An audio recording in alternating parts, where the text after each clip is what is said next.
to June 26th. Let me see if I can find a website or something to give you guys. I can't. Ha! But I found the Eventbrite page. That's useful. So that is in the comments. If anyone is interested in attending, it would be lovely to see you. You get to hear Josh talk about. Honestly, I'm not sure what Josh is talking about, but it's Josh, so it's going to be interesting anyway. See, it's at times like this I wish I did stand up, because I feel like that would be very helpful. It would add immensely to this experience for you all, rather than just a monologue of my internal thoughts. I could actually make jokes. That would be nice. Let's talk more about better, though, because I actually have the information in front of me. So special guests include Seth Andrews, who is a lovely man. I can't wait to see Seth. He's wonderful. He did the audiobook narration for Josh's Atheist Handbook to the Old Testament. And I think I tricked him into agreeing to do book 2 as well, but I need to check that with him. He did an excellent job with the last one, but there were several difficult to pronounce words and names. And it's Oz! Hi, Oz. Oz is the amazing person presenting or organizing and running Better.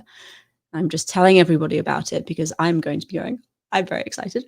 So yes, special guests include Seth Andrews, Josh, Shannon Q, and Paula Gia, who are 2 of the world's nicest people.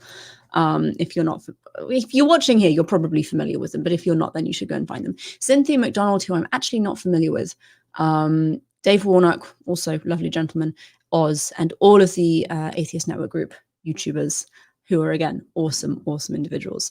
So if you can come, it is in Fort Wayne, Indiana. I've never been to Indiana. I went to Denver once. That's probably as northeast, south. That's probably as west as I've made it. Oh no, I went to California as well. Never been to Indiana. So this is going to be exciting for me, even if it's not exciting for you. So I'm excited. I think I've said excited about 12 times in the past 2 minutes. Oh, look what Josh got me for Mother's Day. It's the best mug in the world. I love it. And our eldest got me a Pikachu. Very much on brand. And for me, as a person.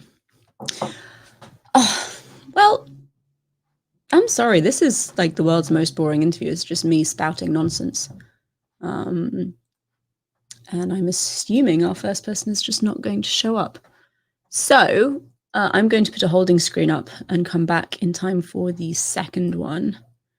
So if you want to join me for an interview, hopefully we will be starting at 10:30. Let me change that so that everybody knows. There we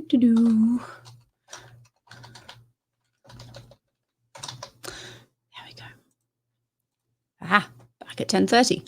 I'm going to go and enjoy the rest of my cup of tea with my husband. And I will see you all soon to hear about Hebrew Bible and summer research. And yeah, it should be good. Please come back.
Hello, everybody, and welcome back to our HAPS interviews.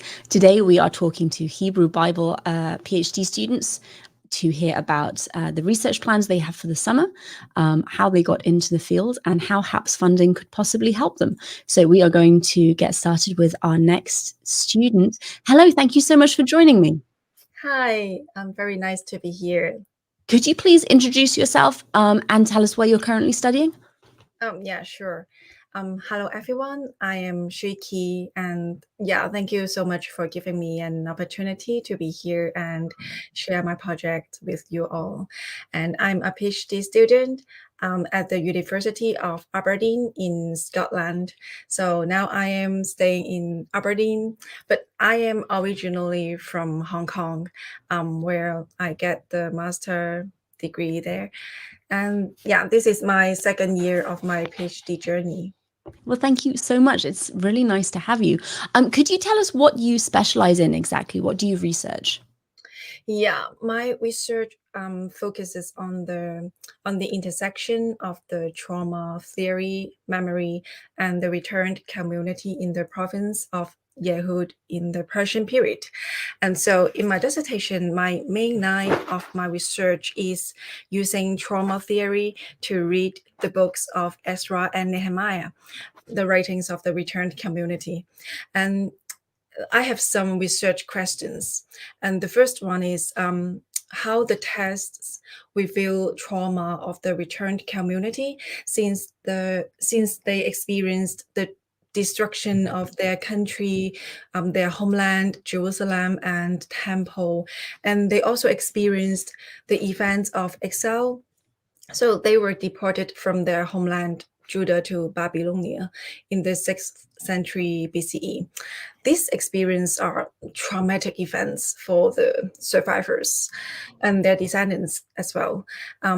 And literature is a very important medium to transform traumatized people's traumatic images and emotions into tests. So literature is very important for us to assess people's trauma. So I would say that Ezra and Nehemiah are waiting for us to discover their pain, their psychological wound, and their inner world during the returned and colonized period. And my second question I'm asking is how the returned community remembered and interpret the traumatic past to form their collective memory, which will be transmitted to their future generations. And so, what the community remembered is very important to shape their identity. And I also suggest that remembering the past, especially the traumatic past, can be an act of resistance to the colonial situation. So yeah, this is what I'm doing. That's very interesting. Thank you. Is using trauma theory to investigate the Hebrew Bible a new practice, or are you building on a longer tradition? I would say that trauma theory is based on psychological studies because many biblical scholars already did a lot of psychological approach to read biblical texts. And on top, so I think the psychological approach already developed a base for trauma studies to read to use trauma theory to read biblical texts. I think it is still an evolving field because trauma theory is relatively new in this field. So I think there is many possibilities in this field waiting for us to find. Thank you very much. And what are your plans then for this summer? And how could HAPS funding help you achieve those? I'm very glad that my abstract is accepted by two conferences, Wonderful. which are SBL International Meeting, which is held in Austria in July, and the other one is the Congress of the International Organization of the Study of the Old Testament, which is held in Zurich in this August. So my plans in this summer, attending and presenting a conference paper in these two conferences. And the topic of my conference paper is Official Letters in Ezra 4, Memory, Place, and Resistance. And this paper exactly is my part of my dissertation. So presenting these two papers presenting this paper in these two conferences are very important for me because I can receive direct feedback from on my work, and so that I can improve it and I can know more about how can I do it better. Yeah. That sounds like two really exciting opportunities. Yeah. So we have a question from the audience. Do you have a background in psychology? Yeah. Actually, I don't have any psychological background, so that's why I spent a lot of time at the very beginning to read different books about trauma. So, but I found that really interesting because it gives me different insights to look into the Bible. So I would say that I'm not an expert in psychological field, but I would like to try to understand more that field and use that lens to read the Bible. Yeah. Fantastic. And do you you obviously see value in treating the Bible using different lenses and not just reading it as a straightforward historical account. Mhm. What events, for people who are unfamiliar, what events does Ezra and Nehemiah cover in the Hebrew Bible? Yeah. Yeah, this is a great question because when I am doing the psychological approach and sociological approach, doesn't mean that I neglect the historical background, because this is very important for us to assess the returned community's trauma. And the Babylonian exile is the very important traumatic events for the returned community in 586 BCE. The temple was destroyed and their homeland was destroyed. So this is the main event I am looking at and I am studying. Some scholars really argue that the event in the 6th century BCE is not a big deal for the Judean, because the destruction is not that serious. Some archaeological aspects say that, but and other scholars have different opinion on the destruction of the temple and of Jerusalem and of Judah. But in my point of view, I don't really want to dig into whether what really happened in the 6th century BCE, but these two scholars, they just agree that Jerusalem was destroyed and the temple was destroyed, and this is the main evidence for me, because it is enough for me to prove that even though the area may be not that big, but people living there were influenced deeply by this destruction. I mean, in terms of psychological aspects, their homeland was lost, and their people was exiled. So this is the main point for me to look into. Yeah. I suppose if you're looking at the writings through that lens of memory and trauma, whether or not it happened exactly as written maybe is not terribly relevant, because the important thing is how that story is being used to form maybe a social or cultural. Yeah, because the psychological impact, you can tell from the tests. You can maybe you can find some evidence by the archaeological works, but psychological influence, you can find that in the test. So I do not neglect the historical background, but I don't want to go that way to find what exactly happened in that at that time. And so I think the test already proved it, and the test is what I am looking at. Yeah. Thank you. It's a very interesting way of viewing the books. It sounds like fascinating research. When you're finished with your conference papers this summer, what plans do you have going forward for the next semester and for the rest of your PhD?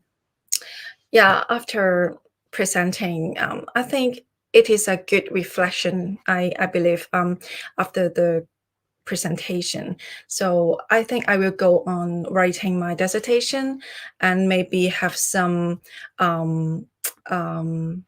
see what I get the feedback on at the conferences. And then I will go on writing my dissertation.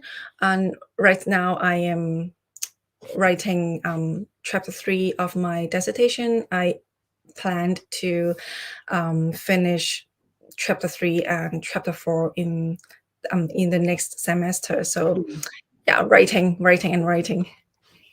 Excellent. I love writing.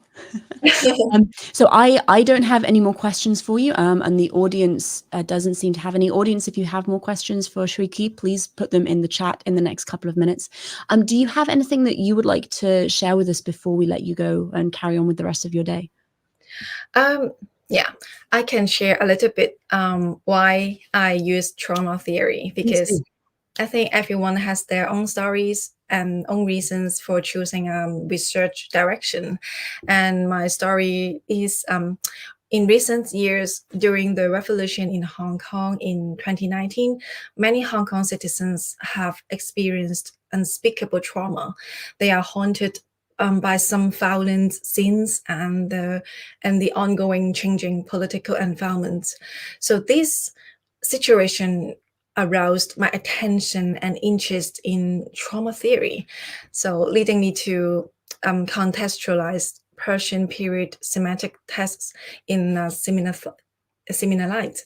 So ultimately, I really hope that my work is able to bring new insights to biblical studies, of course, and to my homeland, Hong Kong, and to those who have been impacted by the political developments there over the past several years. So yeah, this is my goal and my story. That's very valuable and I think very important. Thank you for sharing. We have one final question from the audience, and then we'll let you go and get on with the rest of your afternoon. Do you think your research could be a jumping off point for scholars who study generational trauma or the biological effect of trauma?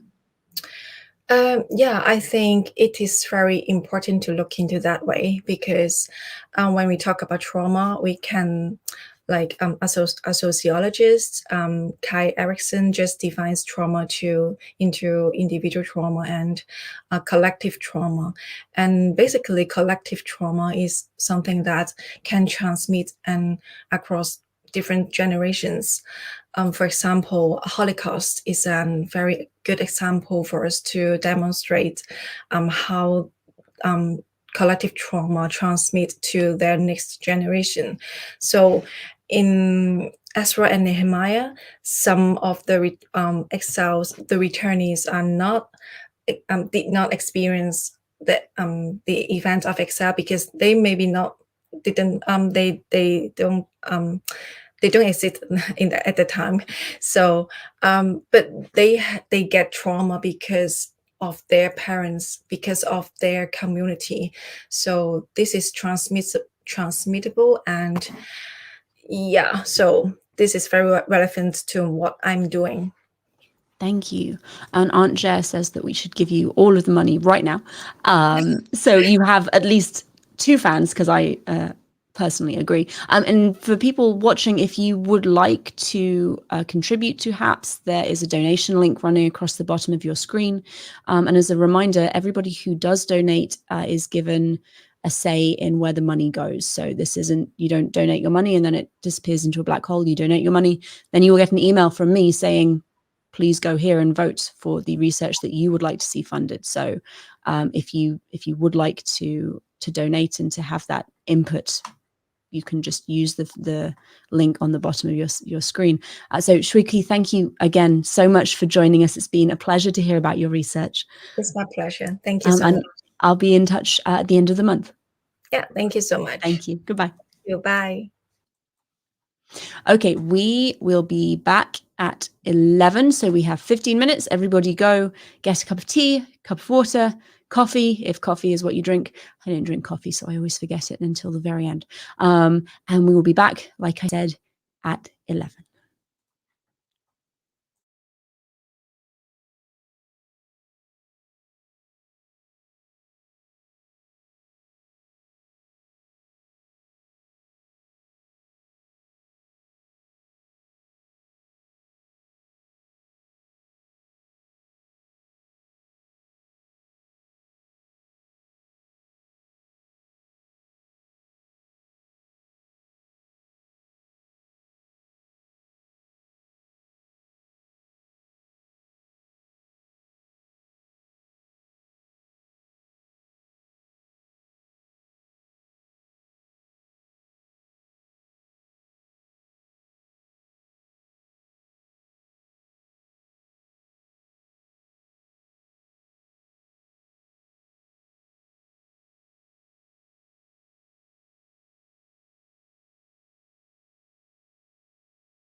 Hello again, everybody, and welcome back to the HAPS interviews. Today we are interviewing Hebrew Bible students, and we are ready to get going with our second interview of the day. Thank you all for your patience. Thank you, Megan. Hello, welcome to our interview. Oh, thank you, Megan. Thank you for having me here. It's lovely to meet you. Could you please introduce yourself and tell everyone where you are studying?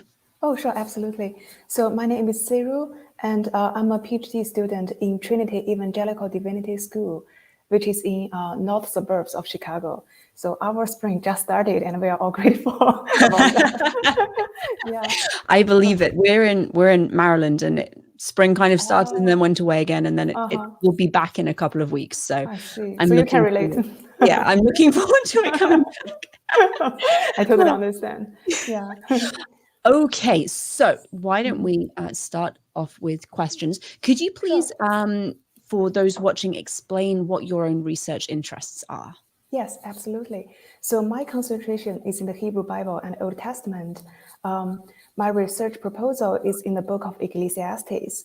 So in chapter 3, there is a poem that maybe many people are very familiar with. Can I read a few lines for you, Megan, and for everyone? For all things, there is an appointed time, and there is time for all matters under the sun. A time to give birth, and a time to die. A time to plant, and a time to uproot what has been planted.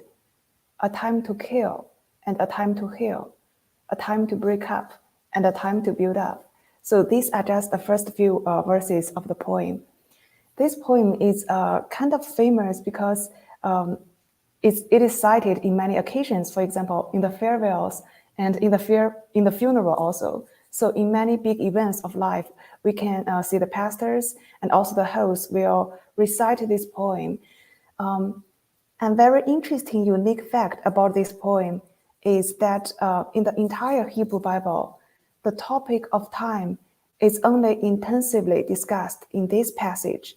When I say this passage, I mean this poem, the first 8 verses, and then the next 7 verses together. So, for example, the Hebrew, the time-related lexemes, like 8, which means time, shows 29 times in this passage, which is kind of impressive because this is not really a long passage.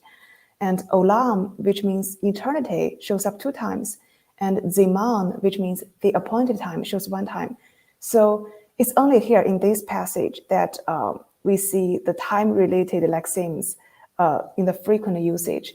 So that stirs up my interest.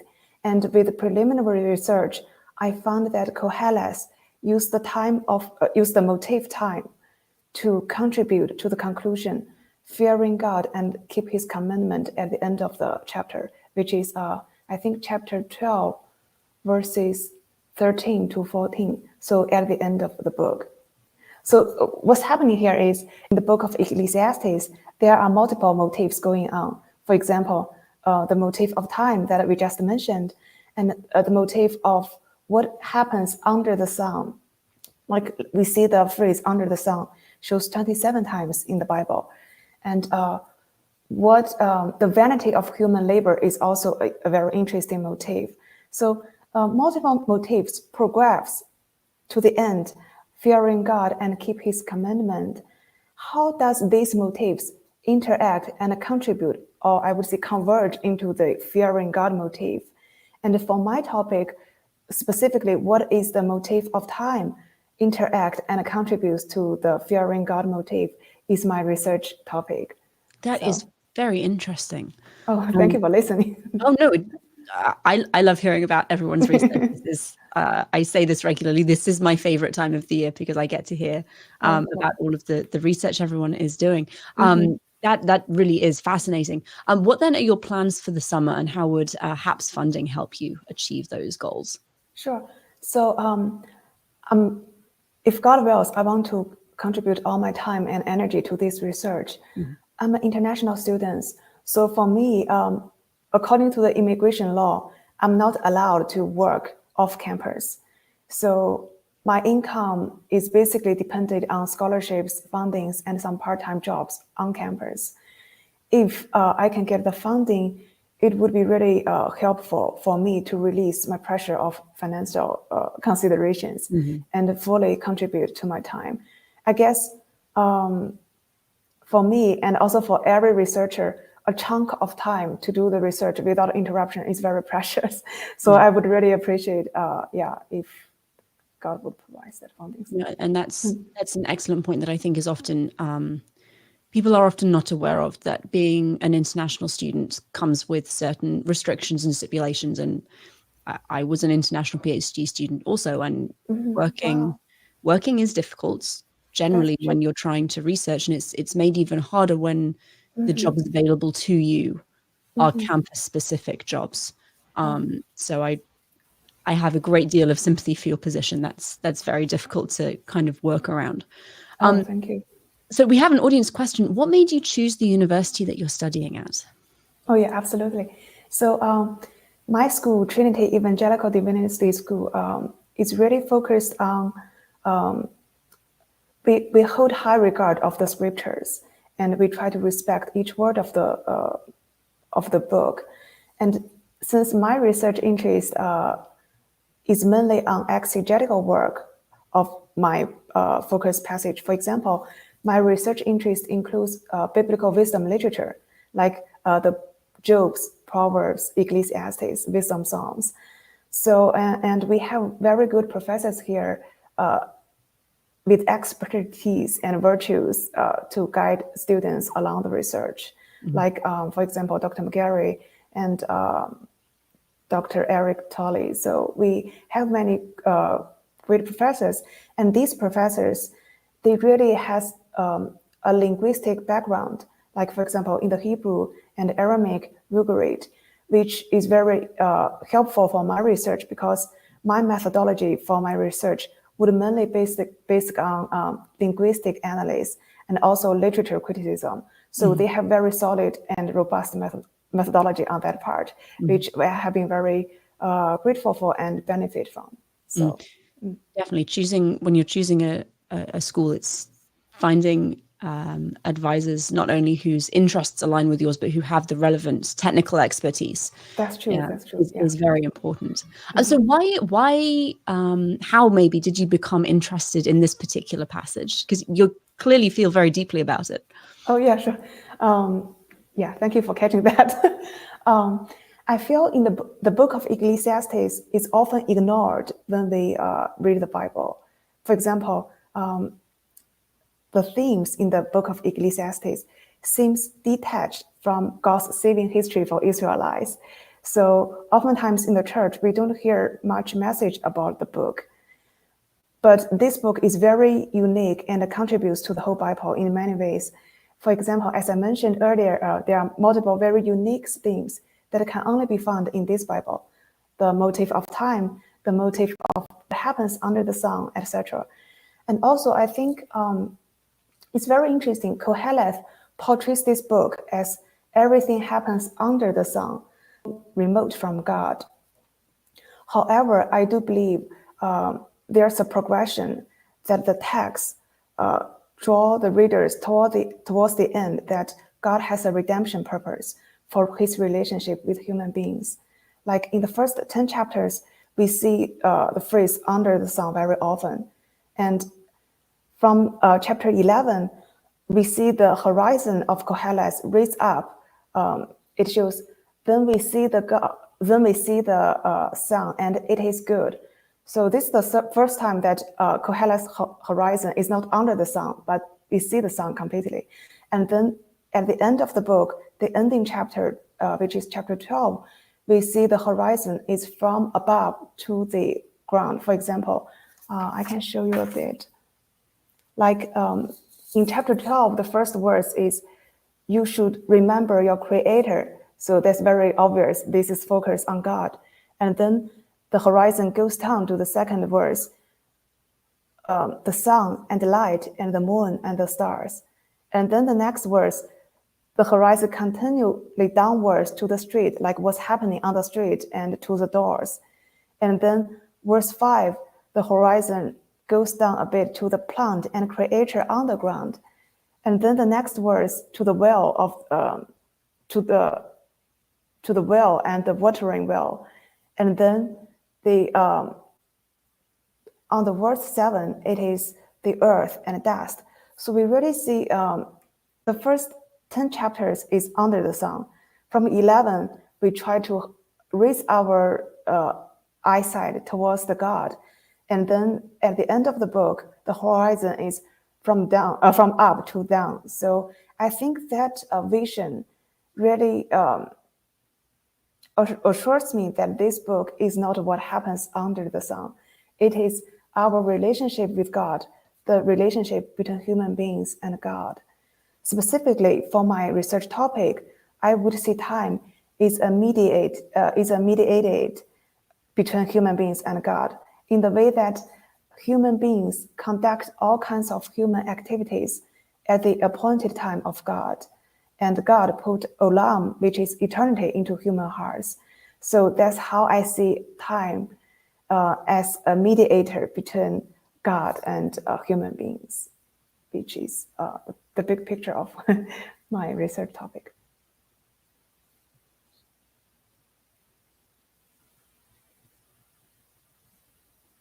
Yeah. Sorry, somehow I couldn't hear you.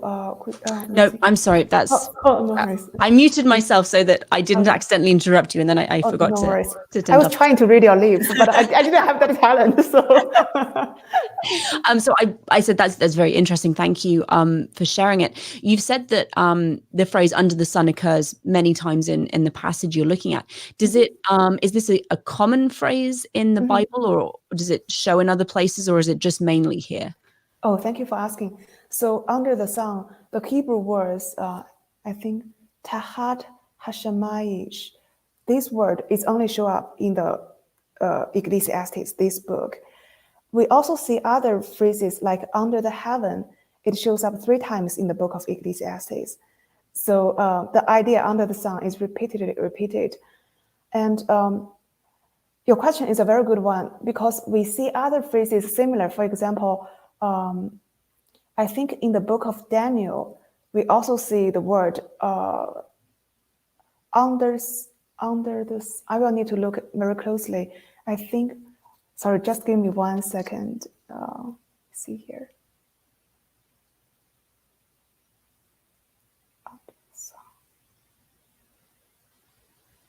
I'm just checking the Hebrew Bible really quick. So, Oh, yes, under the sun is only unique in this book. And we see also the phrase under the heaven. However, we see another phrase under all the heaven. This phrase show up 4 times in the Hebrew Bible. It shows up in the book of Job 3 times and also in the book of Daniel 1 time. So thank you. That's a very good question. That's interesting. And so this kind of language is not terribly common, and it seems like it is concentrated mostly in the passage that you're looking at. That's true. Yeah, that's a good point. Thank you for pointing out. Lovely, thank you. When you finish your dissertation work, what plans do you have for your career? If God calls me, if God wills and provides all the things, I want to teach the words of Bible in Middle East. I did some mission trips in the Middle East in the past years, which for some reason I couldn't show specific countries for a safety reason. But I do feel I have a calling for especially the women there to hear the word of Bible, because there are not many female teachers to teach the gospel words, especially in Muslim countries. So I really have a heart for that. Well, that sounds like something you would be very passionate about and very well suited for. So thank you for sharing. We don't have any more questions from me or from the audience. Is there anything that you would like to share before we let you go and continue with your day? Oh, sure. Let me see what I can share. I think, maybe I will share a little bit my passion about the book of Ecclesiastes. Absolutely. I think maybe because of my background, because I was an atheist for a very long time, and then I came to know the Word of God 10 years ago. So I feel for the whole book, only the book of Ecclesiastes shows the things that really relate to the secular world and the daily life. For example, what is the benefit of doing something? We see the phrases many times. And also, what is the goodness of eat and drink? So I do see, how can I put it this way? I feel sometimes in the Bible, when we don't see confessional phrases, like, for example, the author's faith, strong faith shown in the God, we would see, okay, this passage would not be used very often in the church teachings. I would say each book has a very unique contribution and for doctoral teaching. And the book of Ecclesiastes is often marginalized in many ways. So I want to, through my research, I want to really advocate for this book and I would say that's one of my main goals, to advocate the book that really ignored for a very long time. Well, thank you so much, both for making the time to come and talk to us and for sharing your thoughts. This has been very interesting. Thank you, Megan. And I will be in touch by the end of the month. Okay, thank you so much, Megan. Seru, bye. Yeah, bye. That was Seru. She is studying the book of Ecclesiastes. Fascinating, honestly. I know, I say this every time. You guys must get so bored of hearing it. I love these interviews. Everyone has such different motivations and research interests and backgrounds. And it's like a tiny little window onto research and why people do it. So we will be back. We're going to take another brief break. We will be back at 11:30. And for those wondering why we keep taking breaks, I schedule interviews at on the hour and 1/2 hour. So guests will not, our next guest will not appear until 11:30. And rather than just me sit here and pontificate and also spend 3 hours in front of the computer, I take a break, I walk around, I check in on my babies because I have baby twins. And then I come back refreshed and ready to continue the interviews. So we will be back. We will be back at 11:30. Until then, maybe go and donate to HAPS. There's a very helpful little thing scrolling across the bottom of your screen. And if you don't know what HAPS is, then also just go to hapsfund.com. There's a lot of information there about who we are, what we do, why we do it. And hopefully you'll find it interesting and informative. But we will be back at 11:30.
Hello, everybody. Welcome back to our HAPS interviews. Today, we are talking to students who are applying for our summer scholarship, who are also Hebrew biblicists. So, without further ado, hello, welcome to our HAPS interviews.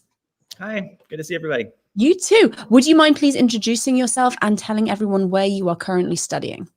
Sure. Yeah, my name is Evan Vosman. I am a master's student at the Hebrew Union College Jewish Institute of Religion in Cincinnati.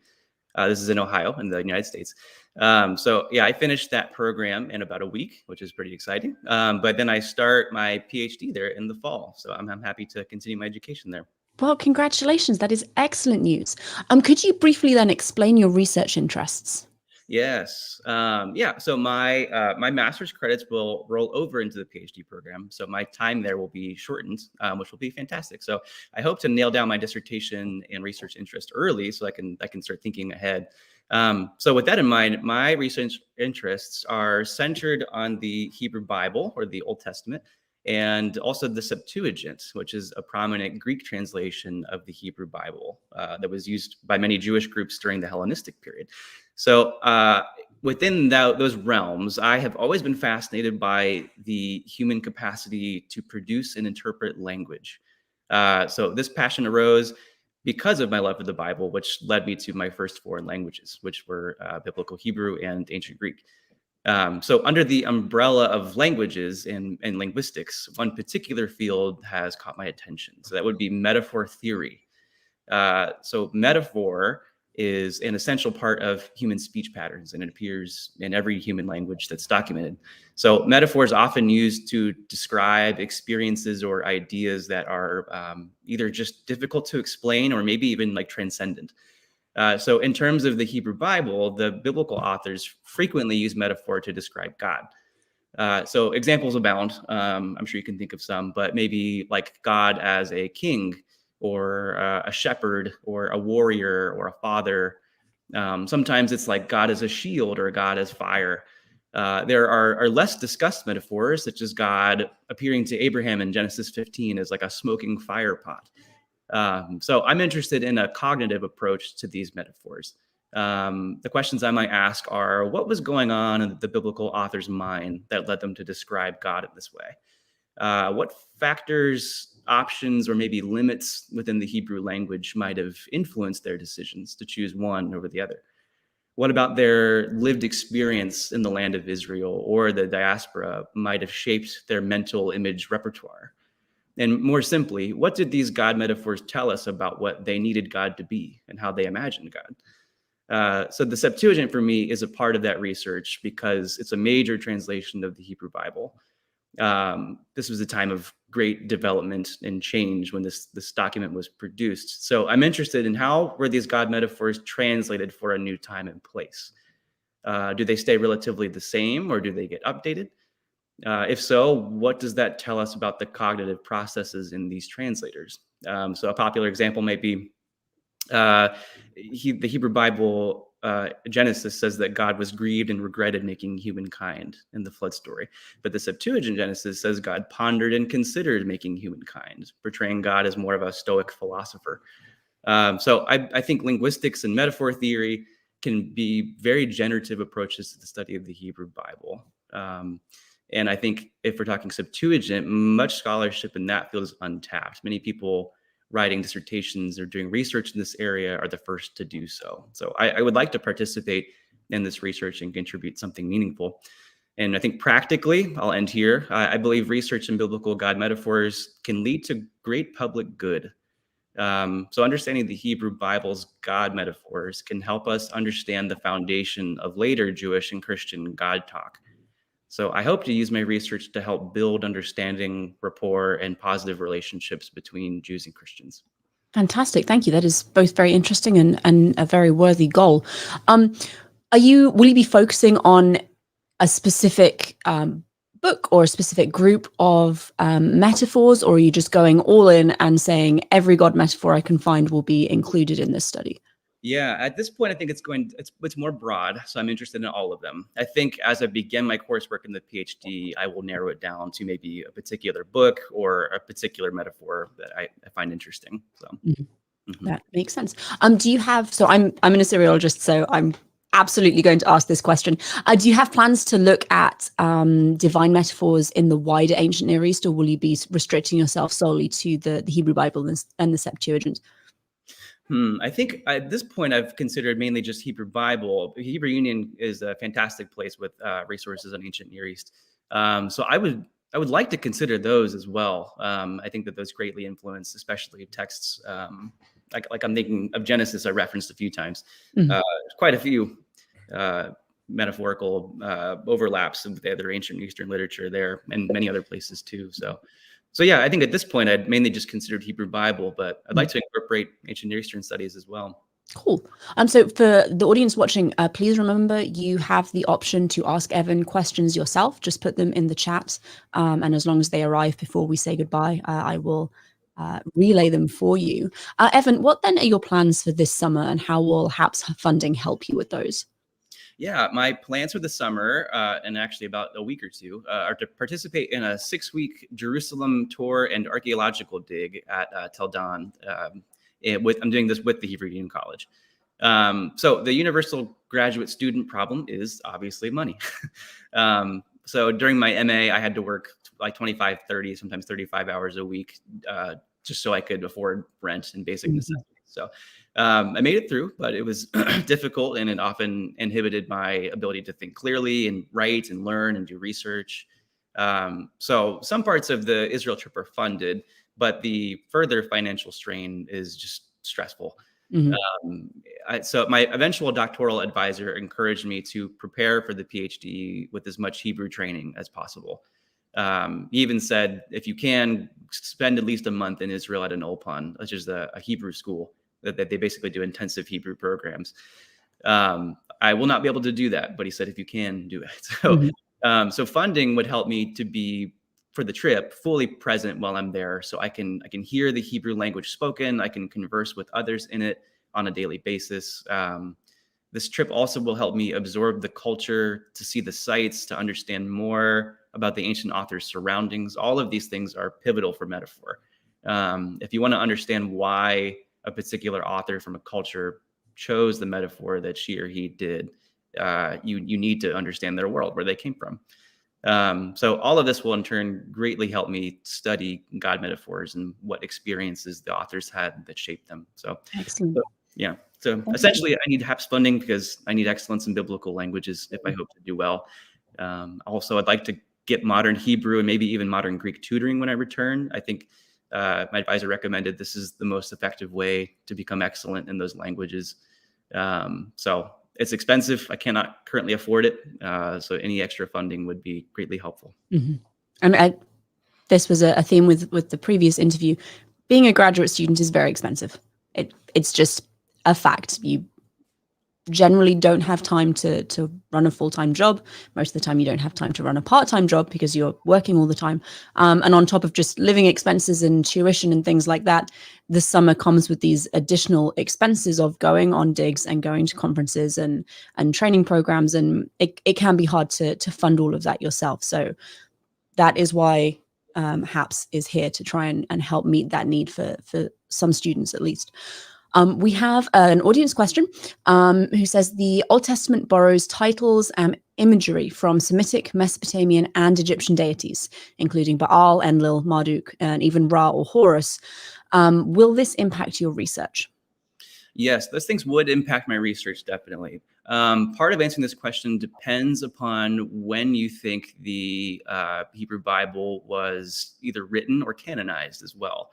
So I think that the ancient Near East is obviously very important.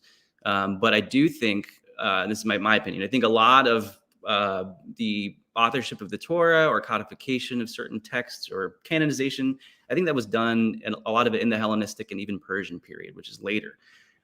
So though there are certainly ancient Near Eastern influences, I think we also need to take into account what's going on in the Hellenistic world, what's going on in the Persian period. How might those texts or ideas or cultures influence those texts as well? So I would say yes to your question. I'm considering that, but I'm also considering a later period too. So I'd like to somehow integrate both. No, excellent. And I think when you're looking at works of literature, you have like you said, you have to consider the context and the time and the place that it was written and produced and eventually kind of solidified in order to understand it fully.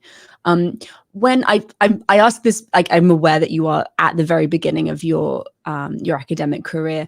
Do you have any plans currently for after you finish your PhD, or is it let's do the PhD and then see where we are later? Yeah, they're not terribly concrete just because they can't predict everything how it will pan out. But I would love to teach in some capacity. So if that opens the door for a university position, I would love that. But I'm also recognizing the state of that job market, so I'm not not banking on it by any means. But so yeah, part of it I think is my love for academia. But as I said, at my research interests, I also have a very practical oriented mind. I would love to. I could see myself helping churches and synagogues to understand one another and promoting Jewish-Christian relations. So I don't know if that would mean I'm like a clergyman of some sort or working with organizations. I don't know, but in some sense, I would love to be teaching and helping to impact the world. So a very worthy goal indeed. Mm-hmm. I don't have any more questions. It doesn't look like the audience has any more either. Is there anything that you would like to share with us before we let you go? I don't think so. I think I've covered everything I like to say. So, well, thank you, Evan, for joining me. It was a delight to hear about your research plans, and good luck. And I will be in contact at the end of the month. Thank you. Thank you for considering me, everybody. Thank you. Bye, Evan. Bye. That was Evan. He is working at the very beginning of his PhD program. He will be entering in the fall, and he will be looking at God metaphor in the Hebrew Bible. And metaphor is fascinating and wonderful just from a linguistic standpoint. And looking at metaphor in foreign and ancient languages is tricky, very tricky. So I think he will be in for, I suspect, a long and very fruitful investigation in that. We have a question, a comment that I'm trying desperately to get up, and there we go. Megan taught me intertextuality. Yes, we love a good bit of intertextuality. Beautiful stuff. Oh, I appear to have gone. I am still here, I promise. I'm back again. Okay, good. Hopefully that is still working.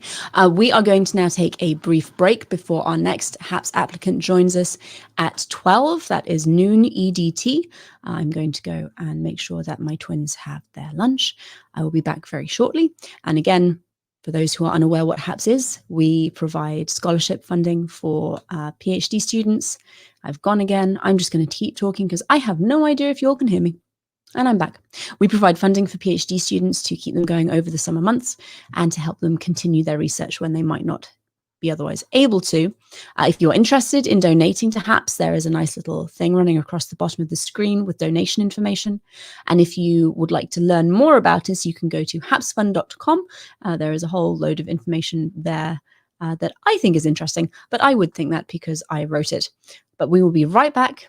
Please remember to come back and join us. Maybe get another cup of coffee, cup of tea. We will see you shortly.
Hello, everybody, and welcome back to our HAPS interviews. Again, today we are interviewing Hebrew Bible specialists about their research and what they plan on studying over the summer.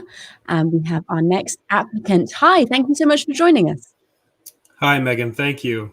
Could you please introduce yourself and tell everybody where you're studying? Sure. My name's Chandler Collins, and I'm a PhD student right now at Bar Ilan University, which is in Ramat Gan, Israel, just north and a little bit east of Tel Aviv. Thank you very much. What then are your personal research interests? My personal research interests are probably best suited to the physicality of the ancient world and connecting that physicality with, how it influenced human life with ideology in texts.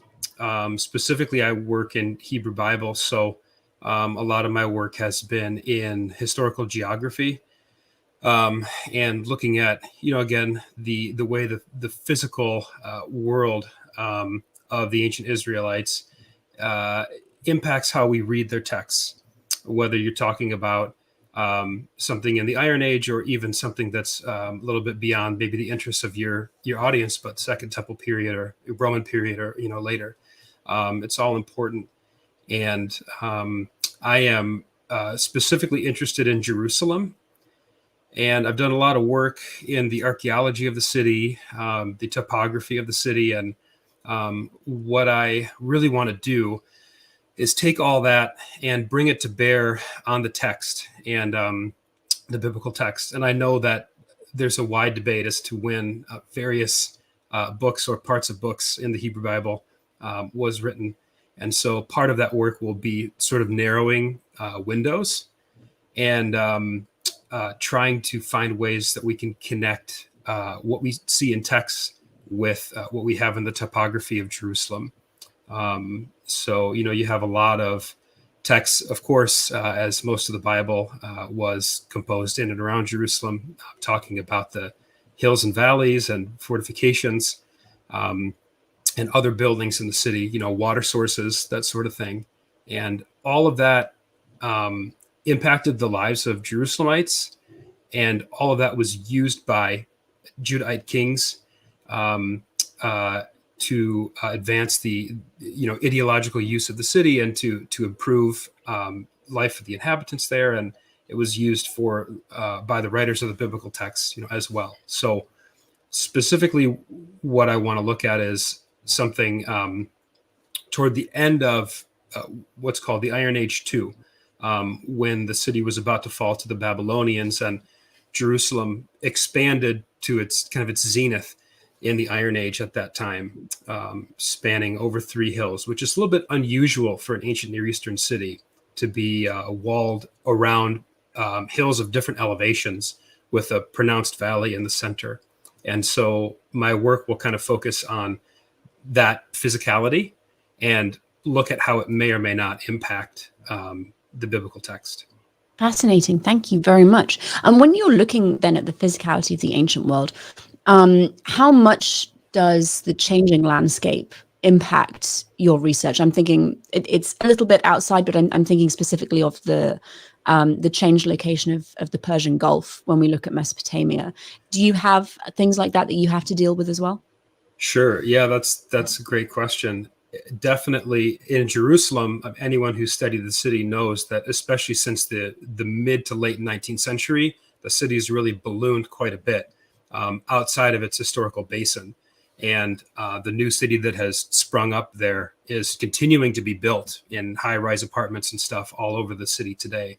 And there are a number of changes in the topography, including filling up of valleys. For example, the central valley in the middle of Jerusalem, that kind of both hills of the city, the eastern and western hill, fold down into, that's been filled up substantially since antiquity. And already in the Roman period was being filled in by Herod the Great and other Roman rulers. So some of it you have to sort of use your imagination and put it back into the landscape in order to understand what might have been there, in antiquity. When we're reading these texts, for example, pick a psalm. Psalm 122 or Psalm 48, that speaks so in such a tactile manner about the city of Jerusalem. It is important to understand what that Jerusalem was and what the topography might have looked like. I understand we're doing a little bit of guesswork in dating the texts as best we can. But yeah, the Central Valley is a good example of that. All around the walls, the modern old city walls today, or the medieval walls, you have all kinds of refuse and garbage that's piled up over millennia. And some of that's been excavated, some of it hasn't. And so, understanding all that's important to know what was there, as I was saying, in antiquity. Another good example is on the northern side of the old city wall today. If anybody's been to Jerusalem, you've undoubtedly seen the shaved limestone bedrock that the Ottoman Turkish wall is built on. And all that's the result of quarrying since antiquity. And later that was hewn out at some point in the medieval period to set off the northern side of Jerusalem, since it's always been the weakest side in the city. And so, yeah, you look at the city today, and there have been quite a few changes, not just the dense built up urban tissue, but stuff in the geography as well. Thank you. Are you planning on restricting your research to specific books or passages of the Hebrew Bible, or is this more of a holistic, rounder approach? Yeah, that's a great question. It's the first thing I have to do is deal with the geography and archaeology of the specific area of the city I want to look at, which is the Western Hill. But in terms of texts, since I'm working at the end of the Iron Age, I would want to limit that to probably to texts that don't purport to date earlier. At least they don't claim to, or we don't have reason to think they would date earlier. And of those that could date later, of course, there's some work to do, there. But in books like First and Second Kings, for example, I think you can make a good argument that a lot of the material that comes from those books, or at least some of it, is pre-exilic, and there may be some material in the major and minor prophets as well. For example, Jeremiah was a Jerusalemite, and he wasn't a Jerusalemite, he was from Anatoth, but just over the ridge there. And one of the things that's so interesting about the occupied, well, a lot of your audience may not know, but Jerusalem grew at the end of the Iron Age to fill up a higher hill on the western side of the city, the Western Hill. And that occupation was new. It was something that developed. It wasn't originally part of the urban plan of Jerusalem. And that hill, that occupied hill, really isn't mentioned at all in the Bible. So it's strange. There's a couple possible mentions. It could be known as what the Bible refers to as the Mishneh, which could be translated something like the second quarter, something like that. But that's really only in two passages. So even if that is a reference to this occupied higher hill, it's quite strange that we have a total silence almost of the Bible about it. So that in itself could be a kind of polemic. Maybe that's too strong of a word, but it could be in some way intentional. Right. And so that's one of the questions I want to address in my research. Thank you. That sounds very interesting. What are your summer plans then, and how can HAPS help you with those? Yeah, my summer plans are to work on the dissertation proposal. So I'm in the proposal stage of my program, and I want to get it approved so that I'll then be a PhD candidate and be working on the dissertation. And so I'm working with my advisor right now to narrow all kinds of things about the proposal. And the situation I'm in personally, I had some kind of large personal changes recently. One of them was my wife and I have a 7-month-old daughter. Congratulations. Thank you. So I'm responsible for her daycare and other elements of our finances. And I'm in a program as an American in an Israeli program. I'm not eligible for funding. The program's a bit more expensive, and so if I had the resources of the HAP scholarship, it would really benefit me, because it would allow me to get into flow with this work in a substantial way. And instead of having to kind of break up my research, we all know what that feels like, I think, to have to get back to the desk whenever you can, in between different responsibilities. And being able to sit down and just commit myself to it would develop it, I think, in some important ways that could get me by the end of the summer, maybe to the point where it could be approved and I could be a PhD candidate and kind of go from there. I think building the foundation for that kind of a project well is important. Yeah, no, I absolutely agreed, especially when you're working with it. It feels like several moving parts. You've got the archaeological side of things, you've got the textual side of things, and raising a family on top of all of that is remarkably difficult. So absolutely a very worthy use of funds. So audience, if you have questions for Chandler, now is the time to put them in the chat.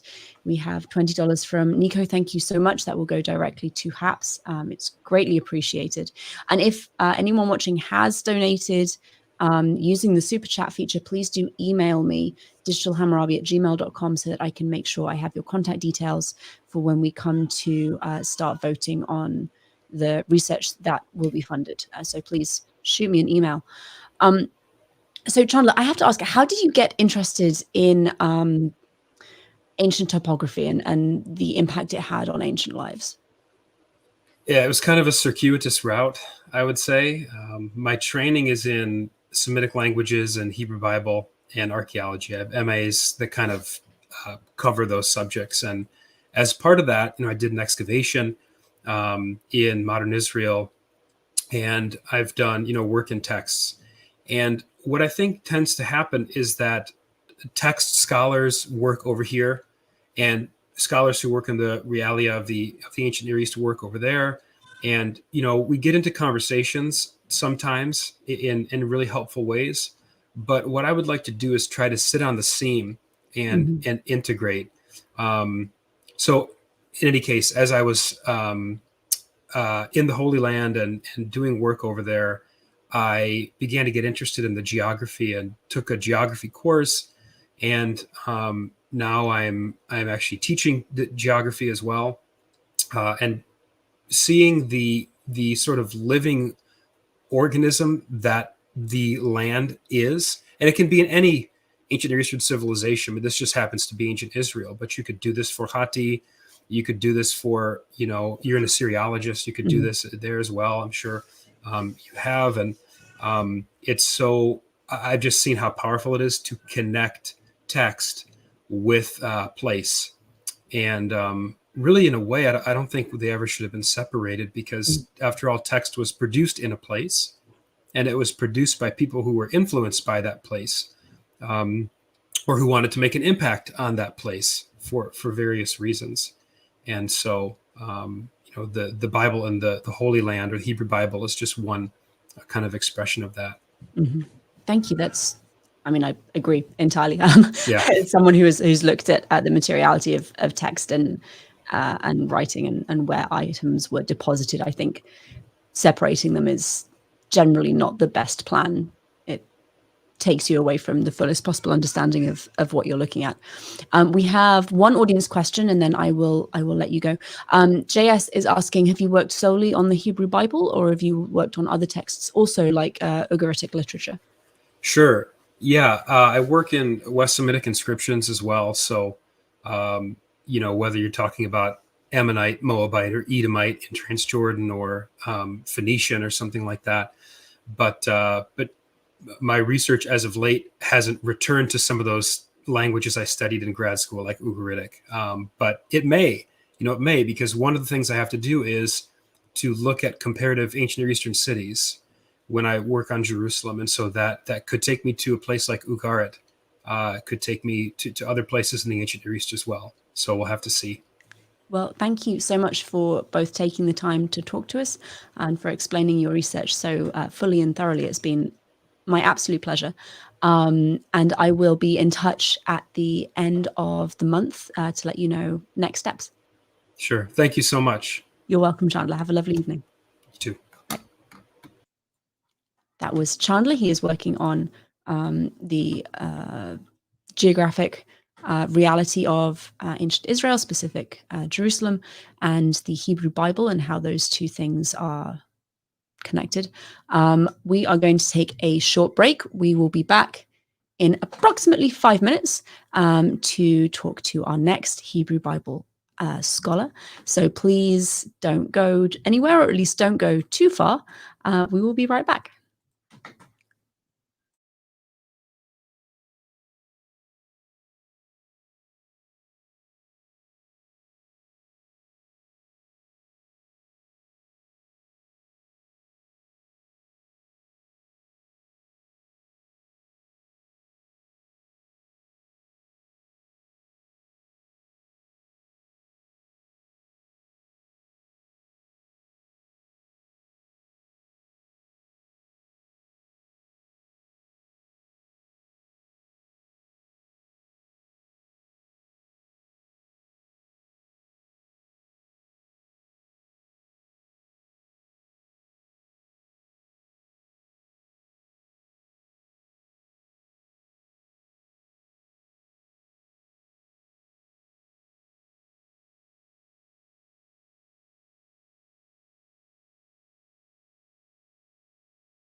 Hello, everybody, and welcome back to our Digital Hammurabi HAPS Scholarship interviews. Today, we are talking to applicants who specialize in the Hebrew Bible, and we have our next applicant ready to go. So without further ado, hello and welcome. Thank you so much for joining me. Hi, thank you. Would you mind introducing yourself and telling everyone where you are currently a student? Certainly. My name is Ben Spackman. I am a PhD candidate at Claremont Graduate University in Southern California. My PhD will actually be in American religious history, but prior to this, I did a bachelor's degree, a master's degree, and completed PhD work and exams in ancient Near Eastern civilizations and Semitics at the University of Chicago. I've done a semester abroad in Jerusalem. I did a month-long archaeological dig in Akko a couple of years ago. And my broad backgrounds connect. They line up in interesting ways. It is perfect when that happens. So what then, for your PhD specifically, what are your research interests? So my background in Bible and ancient Near East led me into American religious history because I became very interested in how the disputed meanings of the early chapters of the book of Genesis played into American culture wars between science and religion. And so it's unusual for an American religious historian to have the linguistic chops to actually evaluate the scholarship around Genesis and Enuma Elish and Akkadian parallels and things like that. So my dissertation generally tracks how the interpretation of the book of Genesis shifted in connection with both the rediscovery of the ancient Near East and the history of science, and how fundamentalism and creationism were reactions to those cultural shifts. That sounds very interesting. Well, very specifically, I'm looking at the way this played out in the Church of Jesus Christ of Latter-day Saints, otherwise known as the Mormons, because it's low-hanging academic fruit. It hasn't been done. Excellent. So what kinds of source material are you working with? Ordinarily, when we talk to people, they're working on purely like ancient Right. sources and ancient archaeology, but I'm assuming you've got a much more recent material to go on. My primary material is actually archival research during the 20th century, and actually research interviews with very old people now who remember things that haven't been written down. And then secondarily, it's in the literature around creationism, around biblical interpretation, both technical literature that deals directly with the ancient Near Eastern materials and doesn't transliterate the Babylonian, but also, and perhaps especially, popular material, because that is how mainstream America picks up on what does Genesis mean.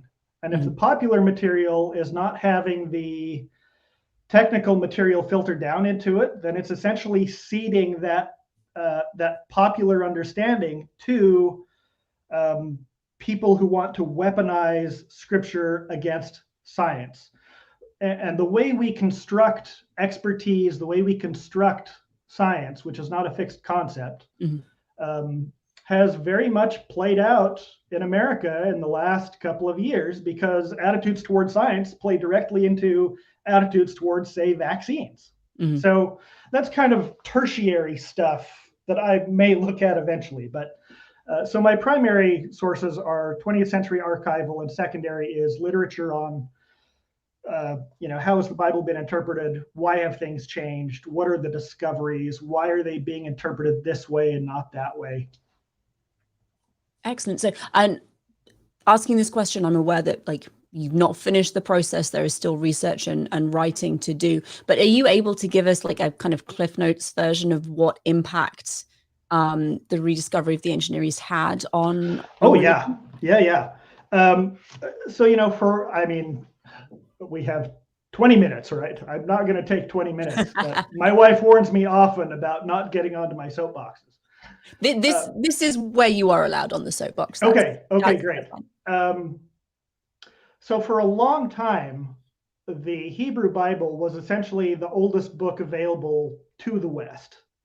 And slowly, with kind of the discoveries of, I say discovery, but Chinese records, and then later Egyptian records, Mayan records started showing there are civilizations beyond the Bible that are very old that the Bible doesn't know anything about.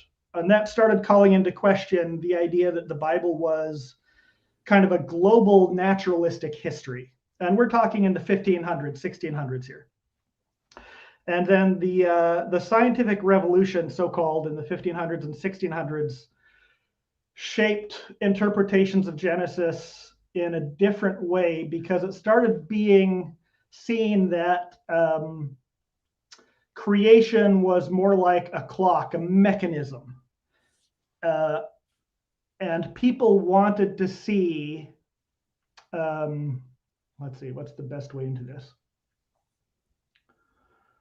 There's long been an assumption, this goes back to, Augustine in the 4th century, that God gave two books. He gave the book of nature and he gave the book of scripture. And that these two have to line up because God gave both. And so there was often an operative assumption that whatever science said, scripture had to say as well. And when science started changing in the 1600s, and that link up was still there, people started saying, well, okay, Genesis must be talking about this global history. So how do we somehow shoehorn China and Mesoamerica into this history? And people reacted in different ways. There was a guy named Isaac Lapeyrère in 1656 who says, Genesis is only history of the Jews. It's not a global history. There were humans before Adam. But this idea that Genesis is still essentially science is very active. Bring us into the 1800s, the 1850s, where we start with Champollion and cracking Egyptian. The late 1800s with Akkadian. We start being able to see there are these texts that are very parallel to the early chapters of Genesis. How do we make sense of those parallels? Bring us into the 1900s, and you get the Ugaritic materials in 1928 at Rosh Hashanah that are very close to the Hebrew Bible in some ways. And what starts happening in the 1900s is that even evangelicals committed to inerrancy start saying, okay, Genesis and some of these other accounts seem like they are very, very similar things. They belong in the same bucket, as it were. On what grounds do we assert that this is a natural history of the earth and that is a myth by pagan people who didn't know what they were talking about? And there are a lot of internal debates and boundary maintenance about orthodoxy and inerrancy and things like that. But what happens by the late 1900s is you start getting a number of evangelicals who assert inerrancy and a high view of scripture, who are nevertheless able to say, Genesis is not talking about science. It's inspired, it's true, it's inerrant, but it's not trying to put forth scientific principles. And they got to that point because of all this parallel ancient Near Eastern material. And so, in essence, what the rediscovery of the ancient Near East has done is it has been able to, for conservatives, for inerrantists, it has been able to decouple the truth, the inerrancy, the inspiration of Genesis from Genesis must match up with science. I see. And so now you get people like John Walton, who is at I can't remember the school, but he has to sign a paper every year affirming inerrancy. Mhm. Yet Walton is very on board with evolution and an old Earth. And yet he is one of these proponents of we do not need to read Genesis literally to read it faithfully. Mhm. Now, one of the things that's come out in this soapbox is that there is a lot of boundary maintenance and a lot of internal arguments about, is this a faithful position? Can a inerrantist accept this? And I focus on them a lot because the rhetoric is traditionally, you can't accept evolution unless you are subordinating scripture to science. And the fact that you have these inerrantist evangelicals pushing evolution while also signing inerrantist statements for their employment, plus people like the Pope, right, puts this, you can accept evolution in the Bible in a very, it fits within the boundaries of Christianity. It fits within the boundaries of so-called literal interpretation, contextual interpretation. So I tend to point to those evangelicals a lot as this is not a question of subverting scripture or God to science. This is a question of interpreting Genesis literally in its ancient Near Eastern context. And that points us to, they're not talking about scientific principles. They have very other different theological concerns in mind. Fascinating. Thank you. That was a very clear, concise explanation. What then are your plans for the summer and how will HAPS be able to help you? Yes. I already have planned an archival trip to Utah.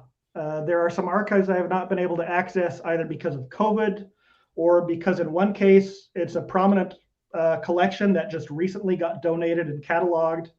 The Utah State Archives were actually changing buildings, and so they couldn't give me access to certain things.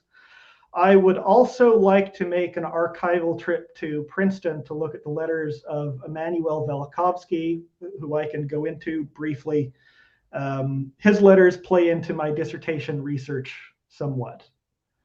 And that's not planned, that is proposed. So how then, you gave us a fantastic summary of the ancient Near East and how that changed the thinking around the Bible. How does the Church of the Latter-day Saints play into this? Well,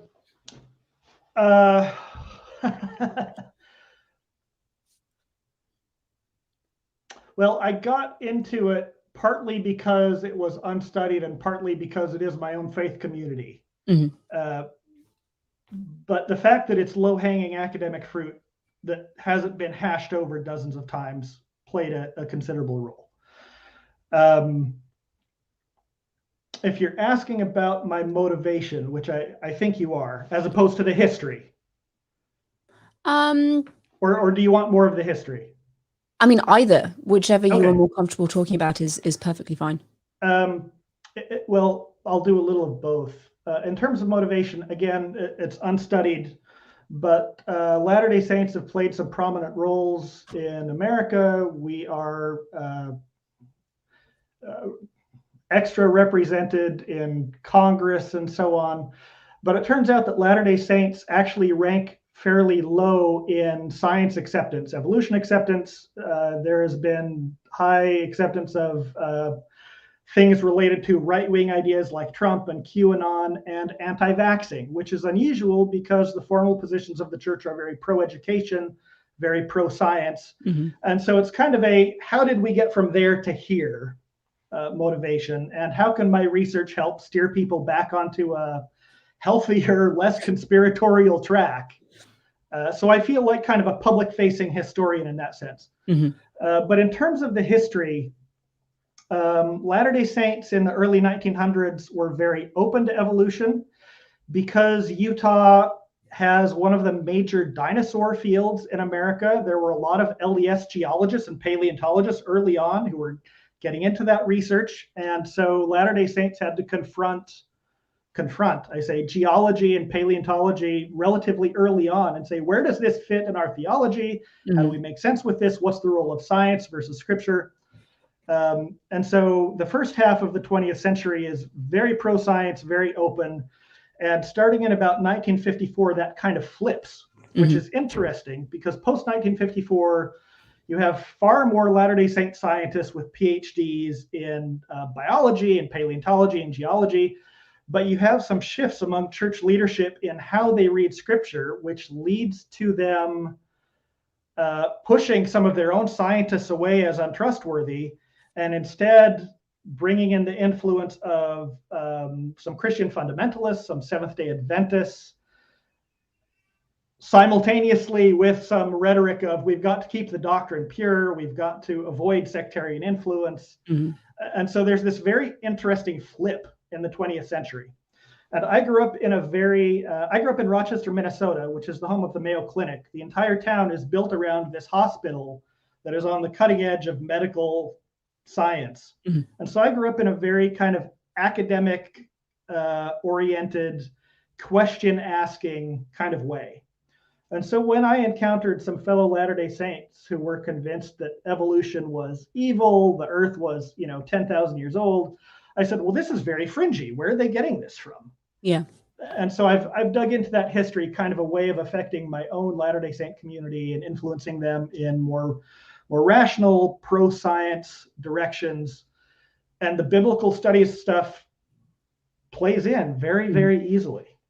So I have some sociocultural authority, both as a Bible scholar, but also as someone who controls the 20th century sources, having spent so much time in the archives.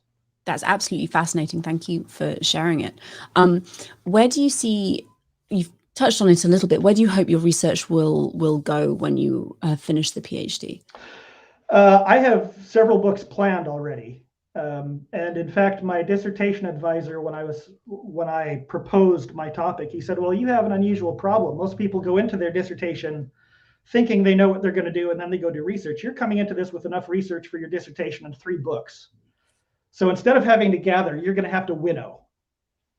So I anticipate publishing some general books, Oxford Press perhaps, because they do a lot of Mormon studies, or Harvard University Press, because they do Ronald Numbers books on creationism in America and things like that, as well as some more specific Latter-day Saint focused books to change hearts and minds. I hope to land a job as a professor teaching history or religion or something, some hybrid of those. I currently live in Phoenix. My wife is a professor at Arizona State and teaches some slightly overlapping things. She's involved in history of science a little bit, science and technology studies. So we have these interesting conversations where it turns out we're reading some of the same people, but for very different reasons. And That's fascinating. angles. Well, thank you. We rarely have no audience questions. We have a jokey question, but asking if you think Ham and answers in Genesis will be angered by your research. But then the poster goes on to say that's a joke. They're not into academic Bible study, which is unfortunately true. But thank you, Ben, for taking the time to share your research with us. It sounds personally very, very interesting. And I can't wait to see where you go with it. Well, thank you for having me. I'm always glad to talk about this stuff. Of course. I'll be in touch by the end of the month and let you know next steps. Thank you very much. Appreciate it. But that was Ben talking about fascinating intersection of the ancient Near East and how that impacted early understandings of the Bible and how it continues to impact understandings of the Bible. Fascinating stuff. I've said about 4 times now. So we will take a very brief break until 2:30 when we have, I believe, yes. So we have 3 more people for today. So 2:30, we will be back with our next interviewee. Go have a walk, get a drink of water, and we will see you shortly.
Hello again, everybody, and welcome back to the HAPS interviews. We are working our way through all of the Hebrew Bible students today. It's been a wonderful morning, and we have 3 more people to go, I believe. So we are going to be joined right now by Jonathan. Hello, Jonathan. How are you? Hi, I'm fine. Thank you so much for joining me. Could you introduce yourself and tell everybody where you're currently studying? Sure, definitely. First of all, guten Abend, good evening from Germany. And thanks a lot for the invitation and the opportunity to introduce myself and also my research here at Digital Hammurabi. My name is Jonathan Jakob Böhm. I'm from Mainz, which is a city in Germany known for its good wine and huge carnival parades.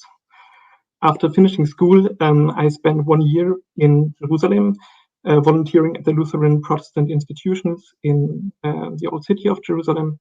Thereafter, I studied Protestant theology and ancient cultures in Berlin, again in Jerusalem, and in Göttingen, which is a city in central Germany. In October last year, 2021, I finished my master's degree, and now I am in my PhD at the Berlin Graduate School for Ancient Studies. So I'm still kind of a PhD freshman for 5 months now. Well, thank you. What are your current, for your PhD, your current research interests? Yeah, my research interests are mainly in the history of ancient Israel and of this history in the Persian period. That is the period between Cyrus's conquest of Babylonia in 539 BCE and the conquest of Alexander the Great in the 330s. During this period, both Judaism as a religion and the Hebrew Bible emerged. And I'm particularly interested in the historical relations and cultural contexts between Israel and Egypt in this period. And there are 2 things that are especially interesting for me about this topic. The first thing is that while an influence of Egyptian religion, literature, and thinking on the biblical writings are commonly accepted, the question of the relation between both in this formative period of the Persian times is widely understudied. That is because most scholars who worked on the historical relations between Israel and Egypt focuses on earlier periods, that is, for example, the monarchic period from an Israelite perspective. There is, of course, one exception, Elephantine, which is an island in the Nile, where Yahweh worshippers and Egyptians lived together on the island, both with their own temples. But I think that viewing this whole thing, this relationship between Israel and Egypt in Persian times only through the lens of the material from Elephantine could be misleading as well. The second thing that is interesting for me about this research topic is its interdisciplinarity. When dealing with such complex phenomena like cultural contexts in the widely globalized context of the ancient Mediterranean, one has to consider every source available. That is, in my case, not only biblical textual evidence, but also archaeological evidence. So I deal with material and questions not only from Hebrew Bible studies and ancient Israelite history, but also from archaeology and Egyptology. That makes my PhD project very challenging, but also very, very interesting for me. It sounds like well, very interesting, yes, but also like you have to get a grasp of a wide variety of evidence, both in terms of like material culture and written material. What kinds of sources will you be working with? Yeah, as you say, it's a very, very wide range of material, and I try to organize this material by categorizing them in 4 categories. The first is archaeological material from Israel and Palestine. The second is texts from Israel, that is, of course, biblical texts.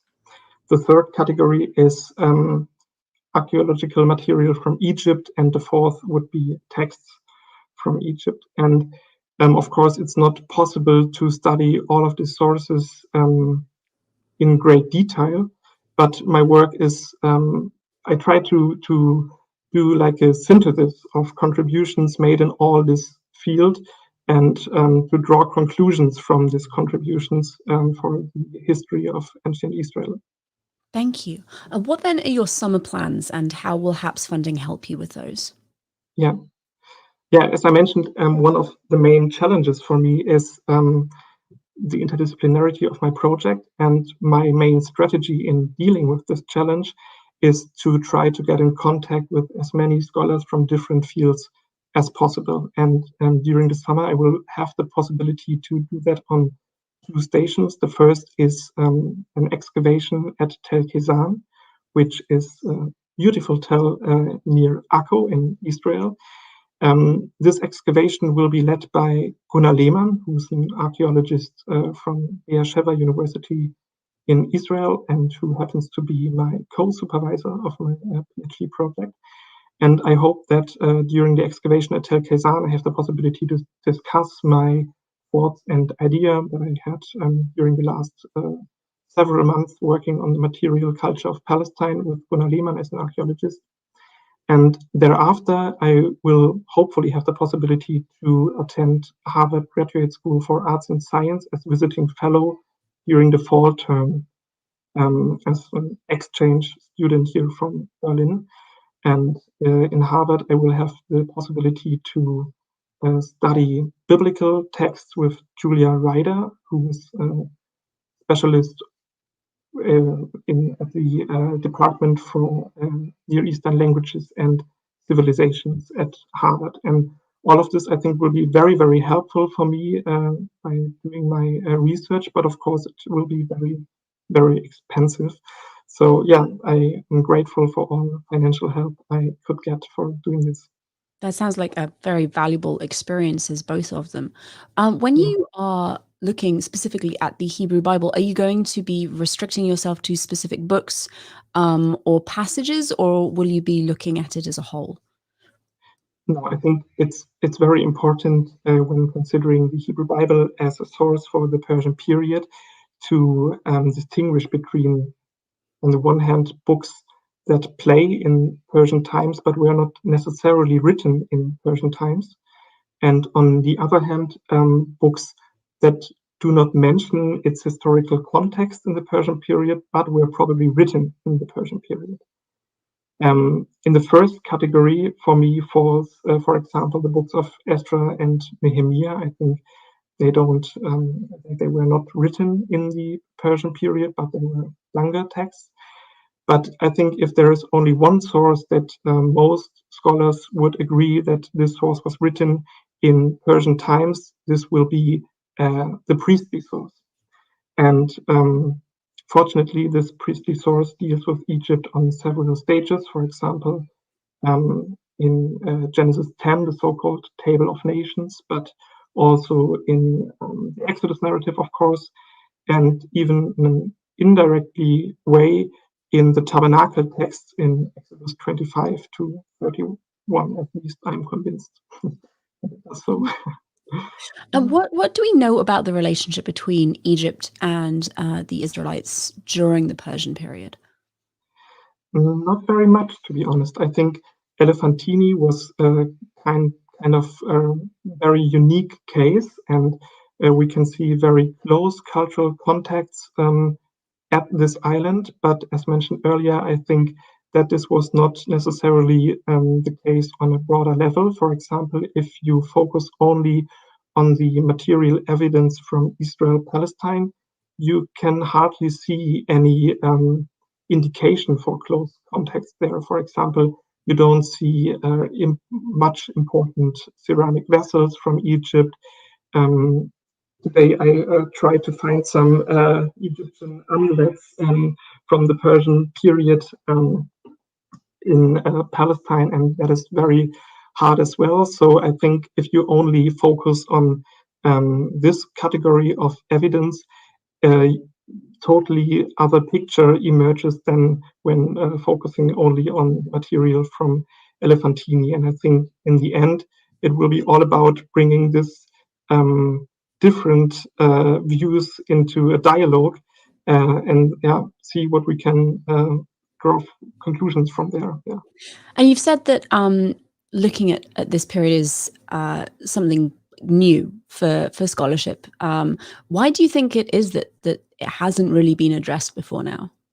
I think it's not new for scholarship, but it is new for scholarship considering the historical relations between Israel and Egypt. And I think that is because, as some of us maybe know, Egypt or the Levant was part of Egypt during the late Bronze Age, and most scholars try to explain the importance of Egypt for the Hebrew Bible, and also the influence of Egyptian religion on the Hebrew Bible from this period, from the late Bronze Age. But modern scholarship tends to date biblical texts very late. So it gets more and more important to ask if there were contacts between Israel and Egypt after the Bronze Age. My supervisor, Bernd Schipper in Berlin, did that for the monarchic period back in 2000, I think his book was published. And I try to do that for the post-exilic period. Thank you very much. Audience, please remember, if you have questions for Jonathan, put them in the chat and I will get to them shortly. We are doing very well. We're nearly done, in fact. Jonathan, I know that you're at the very beginning of your PhD process, so this question is by no means binding. But what are your plans after graduation? Where do you see your research going? You mean after graduating my PhD? Yes. Oh, that's a very tough question. I mean, I studied Protestant theology. That means I could work as a Protestant pastor here in Germany. But I love to work in academia. So I think it really depends on what happens during the next few years. So yeah. How did you make the shift from looking at Protestant theology to looking at this historical period and the Hebrew Bible?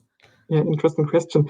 I think the thing is that here in Germany, if you study Protestant theology, it's kind of everything. You don't you study like Hebrew Bible, New Testament, but also like practical theology, which is very focused on modern sociology. Yeah, it's really everything if you study Protestant theology, and because it rarely happens that a student is good in every field. One has to focus on one to be good in at least something, and that was for me the Hebrew Bible. When I was in Jerusalem during my voluntary service there, I worked in an archaeological park under the Church of the Redeemer. I don't know, some of the audience know the Church of the Redeemer in the Old City, and I worked there in the archaeological park.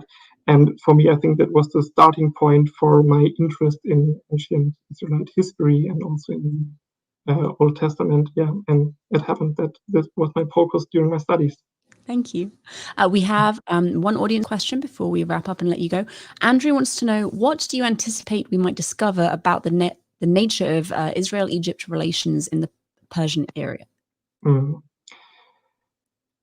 Okay, that is a tough question because I'm not very, I haven't worked on this for long, but I think that we might find that much of the influence of Egyptian religion on the Israelite scriptures in the Hebrew Bible happens to take place in Egypt and not in Palestine, because Palestine during the Persian ages was, or at least like the hill country where the province of Yehud and Samaria were located, were not very densely populated, at least during the early Persian period, and hadn't that close interactions with Egypt.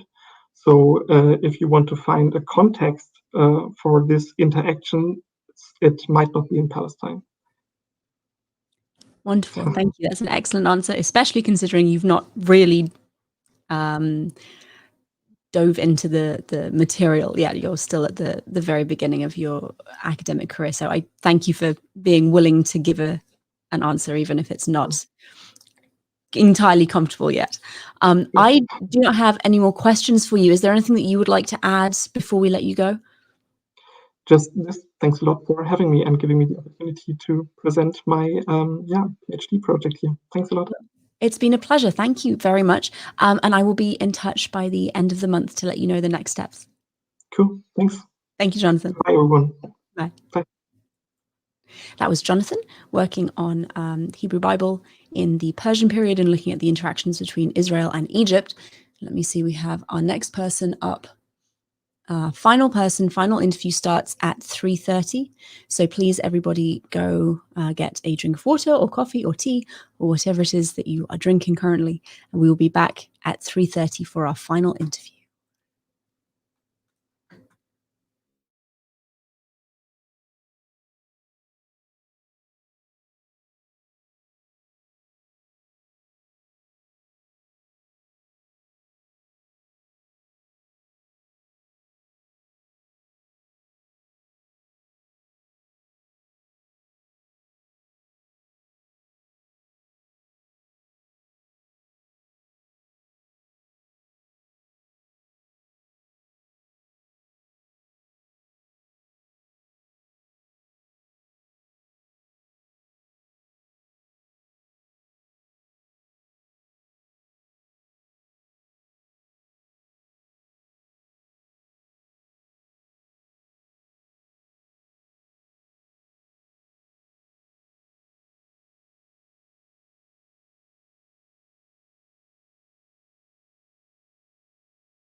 Hello, everybody, and thank you for sticking with us for all of our HAPS Hebrew Bible interviews today. We have the last person of the day, so here we are. Good afternoon. How are you? Hi. Good evening for me. Yeah. I'm great. Could you please introduce yourself and tell us where you are currently a student? Yeah. I'm Roy Schneider. I study at Leipzig, but I live actually in the Netherlands. I'm doing a PhD in Semitic languages, Semitic linguistics, and studying. Thank you very much. What is your personal area of interest in your research speciality? I'm writing about the problems with Semitic sibilants, and specifically like S, Shin, Samech. What are the problems with them? Because I suspect our viewers will not know what that means.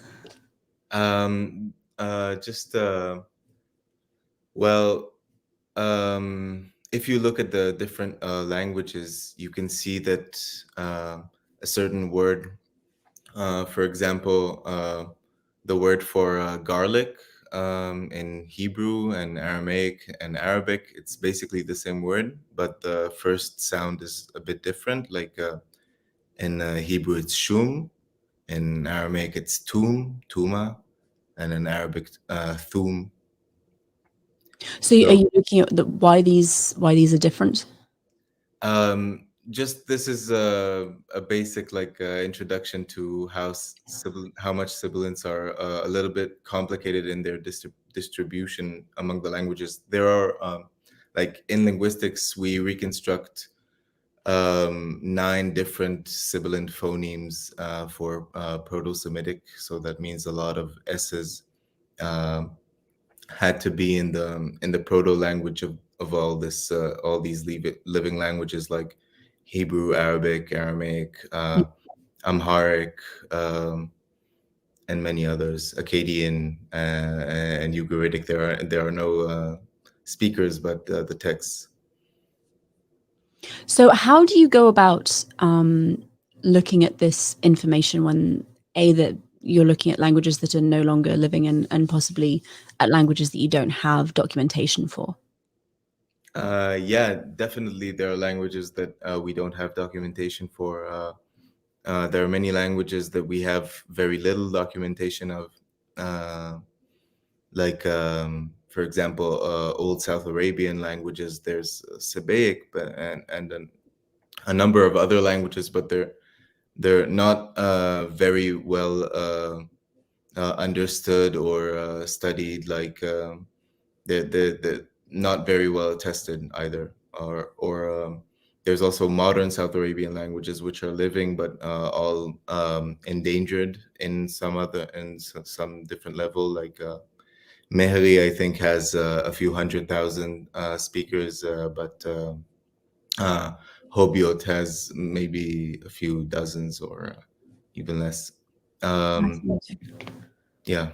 How then do you gather your information? Well, mainly from research of these languages, like also from both from reading them, from reading cuneiform, from reading the different texts, and on the other hand, reading the grammars and reading texts in those other languages. Also, the many languages from Ethiopia. Today, there are at least 20 different Semitic languages spoken in Ethiopia. Mm-hmm. Interesting, thank you. What then are your plans for the summer, and how will HAPS help you with those? I'm hoping to go to a summer school in Sweden for digital application of ancient Near Eastern studies. Yeah, and of course it's quite expensive to pay for the trip and the hotel and everything, or place you stay. How do you see that class or the course helping with your research and with your dissertation? I think that whenever you have to deal with a really, really big database, like I had to read through the whole CAD dictionary, every pretty much dictionary of the most attested languages, to gather a database of roots that have sibilants and see how common is their regular correspondence and some of them irregular correspondence, which are rarer. Fascinating. So you have sorry, I'm not a linguist, so I'm trying to kind of work out what questions are worth asking and what questions are just ridiculous. So if I ask a ridiculous question, I'm very sorry. It comes from a place of pure ignorance. When you're gathering all of this information, what do the different relationships between the synonym is entirely the wrong word, between the same words in different languages, what do the relationships tell you about, for example, Proto-Semitic? Well, they can help you reconstruct what had to be in Proto-Semitic, because to be in Proto-Semitic, something needs to be attested in most of the language groups or something like that. So for something to be reconstructed for Proto-Semitic, we have to see it in all of them, like all of the Semitic languages. I see. And if you're looking at a word like the word for garlic that you were talking about earlier, and it's got different, there have been sound shifts for the different languages that it's kind of been passed down into.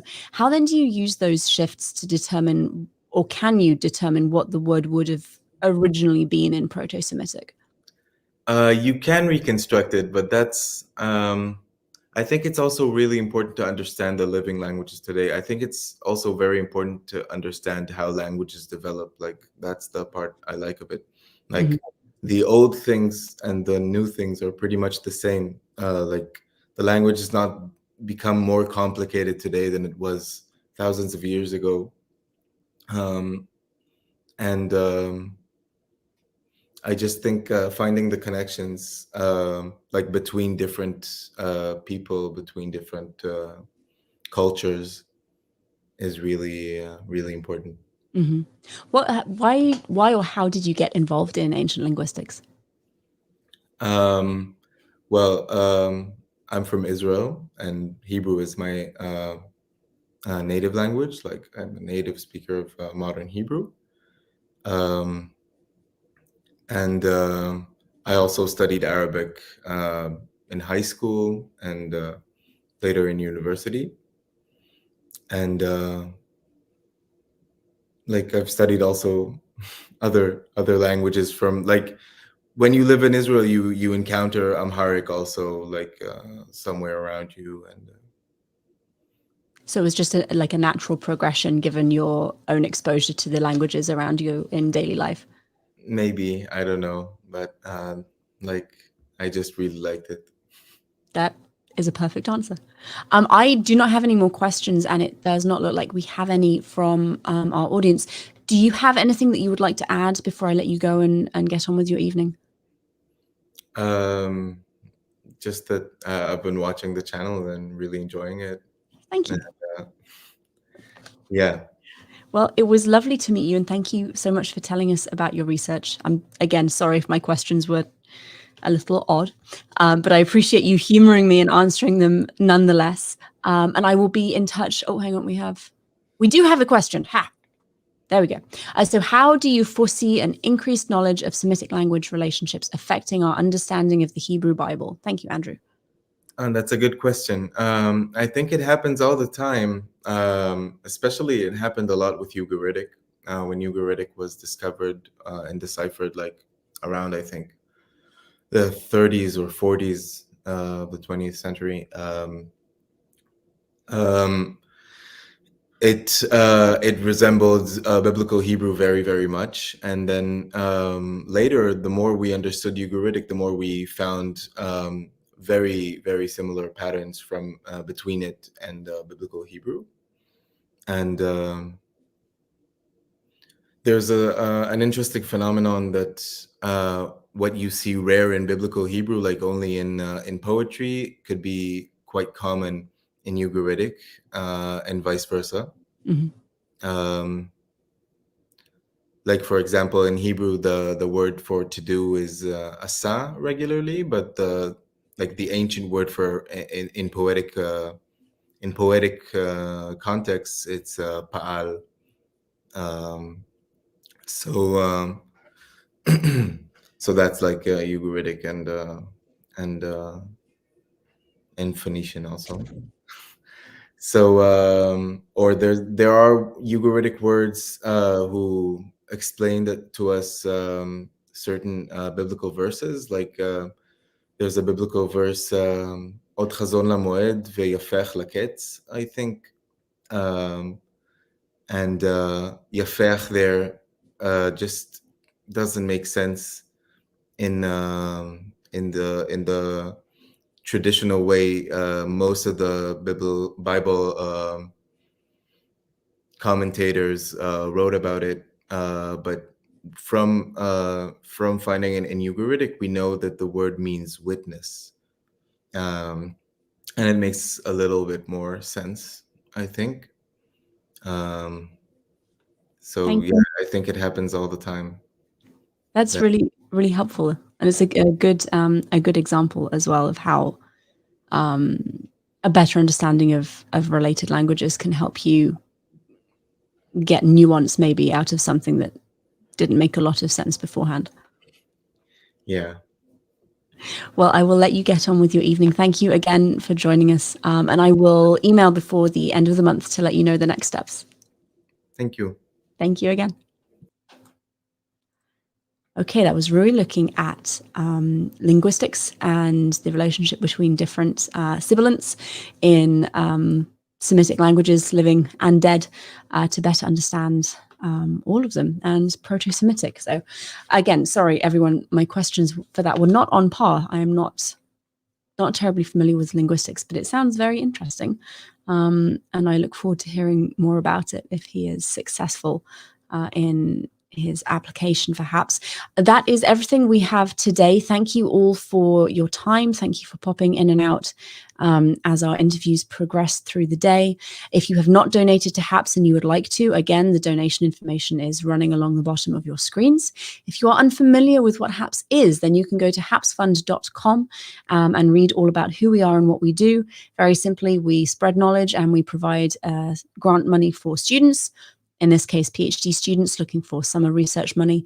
And the interview process is integral to that and is how we make our decisions. If you donate to HAPS, then you are invited to vote at the end of this month on what research you would most like to see funded.